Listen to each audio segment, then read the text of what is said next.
I'm Alison Neale, the Proof Fairy, and this is, amazingly, my first ever video log.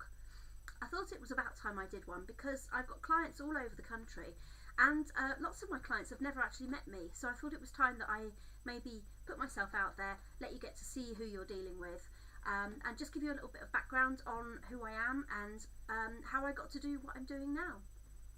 So for those of you who don't know, I am the Proof Fairy. I offer a range of services loosely involving words and the web, including proofreading and editing, blogging, blog writing and blog creation, web design using WordPress, social media management, and also newsletter layouts, brochure layouts, that kind of thing. So all sorts of things including words.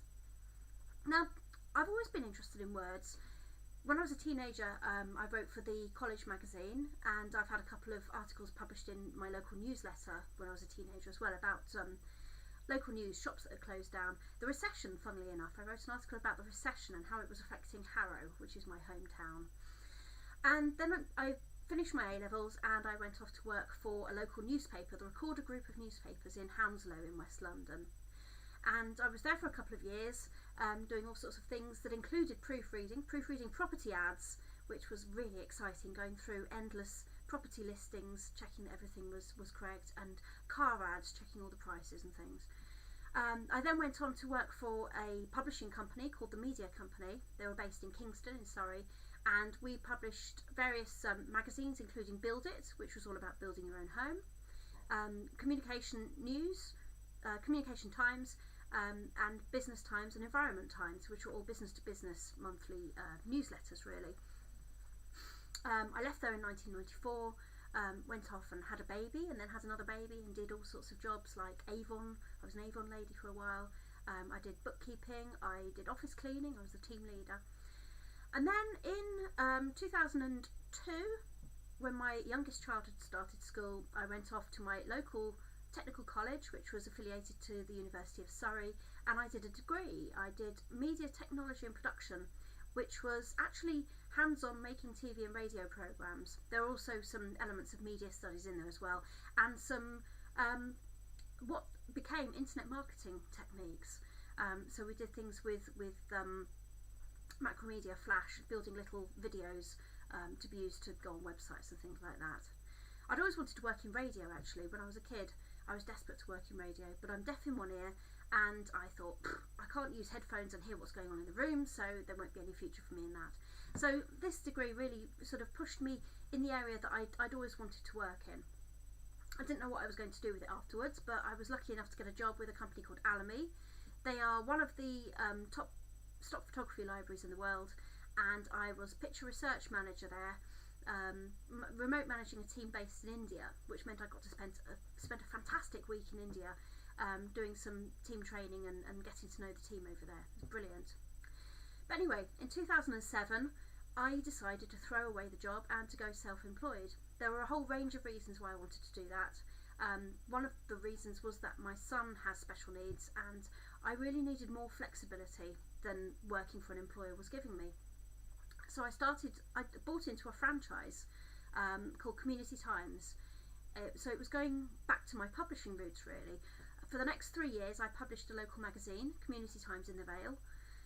I did everything from selling advertising to writing the stories to sourcing other material to putting the whole thing together and making print ready pages that I sent off to the printer. And then I also organised the distribution and spent many hours walking the streets myself, putting the magazine through people's doors. It was great fun. I absolutely loved it. I had a brilliant time, and I got really good feedback on the magazine as well, that it was giving people good local information, not too many adverts, but a quality publication. The trouble was the recession hit, advertising became harder and harder to find, and eventually I decided that I had to make it work, go all out to make it work, make it profitable, or fold it. This coincided with the franchise company going bust, putting themselves back up as another company, all sorts of trouble with them. So in the end it was easier actually just to knock it on the head.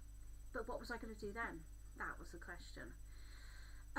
While I'd been doing the magazine, I started doing bits of proofreading and editing for people. So I decided that I would do that instead.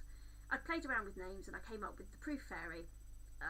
It had become a bit of a nickname actually. And that kind of stuck. That became the name of the business. So I started off doing proofreading and editing, and then in time that's expanded to include blogging, newsletter layout, magazine layout, and then web design, which was a real surprise. Basically, I'd built my own website and someone said, we like that, could you do one for us and we'll pay you for it? And I thought, why not? I might as well. So I built their website and somebody liked theirs and asked me to do one for them, and it just kind of spiraled from there. They're all built on WordPress, which is a really good platform to build sites on. It means you can use it for blogging as well, and it's very easy to go in and update and change whenever you want. So the WordPress stuff has gone on to doing blogging, to actually building blogs and writing blog posts for people. So that brings in my old hobby of writing. I now get to write on topics as diverse as technology, internet marketing, cat care, and adult dating tips. I know, it's true. Anyway, I'm going to wrap it up here because I think I've probably been talking for long enough. I'm going to post this on YouTube and on Facebook and all the usual places. If you've got any comments, I'd love to hear from you. And if there's any topics that you'd like me to talk about in future web blogs, in future video blogs, then just leave me a note and let me know. Something I am going to do is record my desktop when I'm doing some WordPress stuff. So I'm going to put a whole load of WordPress tips and tricks and hints on the website in the coming weeks. So yeah, I shall wrap it up for now. Thank you very much for taking the time to listen. I hope you've got to know me a little bit better now, and I shall be back again soon. Thank you very much for listening. Bye.